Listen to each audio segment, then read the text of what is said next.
Hyperdrive MTG. What's up, ladies and gentlemen? Hyperdrive MTG here. I'm your host, Austin. We're going to be discussing a spicy deck tech today. One of my personal own builds, Phylath World Sculptor. Let's get right into it. So let's talk about Phylath here. He's a legendary creature. He's an elemental. He costs red-green, 4 colorless, and he reads, when Phylath World Sculptor enters the battlefield, create a 0/1 green plant creature token for each basic land you control. He also has landfall. Whenever a land enters the battlefield under your control, put 4 1/1 counters on target plant you control. He is a 5/5.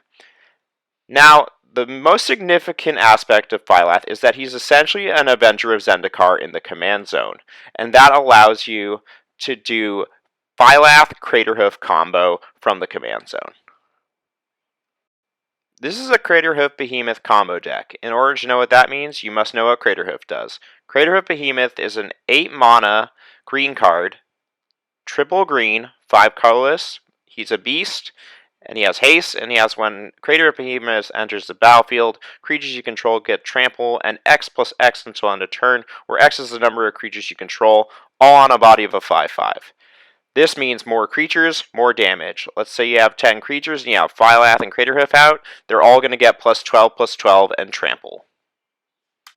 Some quick math for you guys. That's 154 damage. That's a lot of damage. That's enough to kill 3 people at an EDH table, considering they have no blockers. To get to those numbers, we need to use basic lands to feed our commander. The more basic lands we have, the better off our numbers will be. For my build, I use snow-covered basics because I run Scred. The deck's goal is to get to 6+ mana as early as possible, usually by turn 7. In order to do this, we have to run a numerous amount of ramp options, which I will go over in these next slides. First, there's our rampant growth options: Sakura Tribe Elder, Neverwinter Dryad, and Diligent Farmhand. In spell options, we have Nature's Lore and 3 Visits. And more budget-friendly options, Rampant Growth and Into the North. Abundant Harvest is also very good here. It is basically the same thing. We also run Harrow effects as well, in Classic Harrow, Springbloom Druid, and a recent addition to our deck, Dire Strain Rampage, which is removal as well as a flashbackable Harrow. This card is great because we can either do 1 Harrow in 1 turn and then another, or we can do 2 Harrows in 1 turn. We also run both Cultivate effects in Kodama's Reach and Cultivate itself. This is a landfall deck, so we also run extra landfall effects as well. To top off our ramp package, here's some extra mana Excel just to help us get to our plan faster.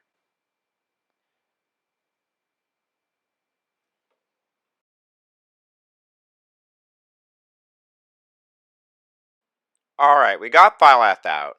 But now what do we do? It's pretty simple. We need to cast Craterhoof, and we need to do that any means possible. So in order to do that, we need to run ways to fetch up Craterhoof easily. He is 8 mana after all. Probably the best card in the deck is Natural Order for this. This card is amazing. You sacrifice a green creature to get another green creature. You pay 4 mana for Craterhoof. Second place goes to Eldritch Evolution. This card allows us to sacrifice our commander to get Craterhoof. Third place goes to Green Sun Zenith and Finale Devastation. While not as good, these do get Craterhoof, and they do get them very well. Finale Devastation is especially good because it also acts as another mini Craterhoof and also gives all your creatures haste. It should also be noted that if Craterhoof dies, Finale Devastation can get it from your graveyard. A lot of these tutors can be also used to get ramp options if needed. And last but not least, to top off our tutor package, just reliable green tutors at 1 mana. They provide consistency. Also at 1 mana, but not as good, Gamble. Getting Craterhoof wins games, but let's just be honest, not everyone wants you to do that. People are going to try to stop you, so we run ways to stop them as well. Gruul's not very good at doing it, but it does have counter magic, and you should run it. It's pretty good. I recommend running the Blasts, Veil of Summer, Tybalt's Trickery, which is Chaos Warp for the stack, Heroic Intervention, and some honorable mentions in Rapid Vigor, Allosaurus Shepherd depending on your meta, and Autumn's Veil if your meta is super cutthroat. Sometimes your opponents are going to have things that are really bad for you.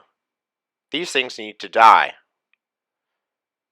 In order to do that, we have removal options. For artifacts and enchantments, Force of Vigor and Nature's Claim are great. Beast Within is for permanent removal.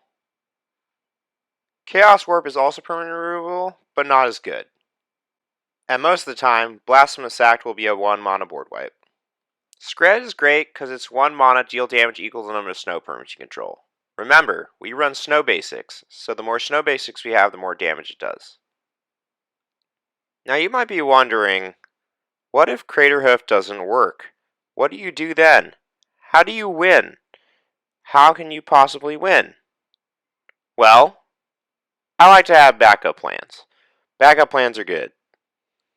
Morog, Fury of Akoum, is your backup Craterhoof. What he does is he chains combat steps based on your landfall triggers. The more landfall triggers, the more combat steps you will do. What you have to be careful of, though, is you have to do them consecutively, one after another, not all at once, because of how he's worded. For each combat step, you stack up damage. He is equivalent to a second Craterhoof in this deck if everything goes south. Temur Sabertooth and Earthcraft combo with your commander to make infinite tokens. This is a good backup plan if you need it. Combo that with Perforous God of the Forge and you have infinite damage to all opponents. But the best backup plan by far is Scoot Swarm. This card is amazing. If any of you play MTG Arena, you know why this card is stupid. It has landfall. If you control 6 or more lands, you create a copy of it, which stacks really ridiculously when you get a lot of landfall triggers all in one turn. Scoot chains can be started really easily using fetch lands. By using them one after another with extra landfall effects such as Azusa Lost But Seeking or Exploration, you can get a lot of scoots really fast.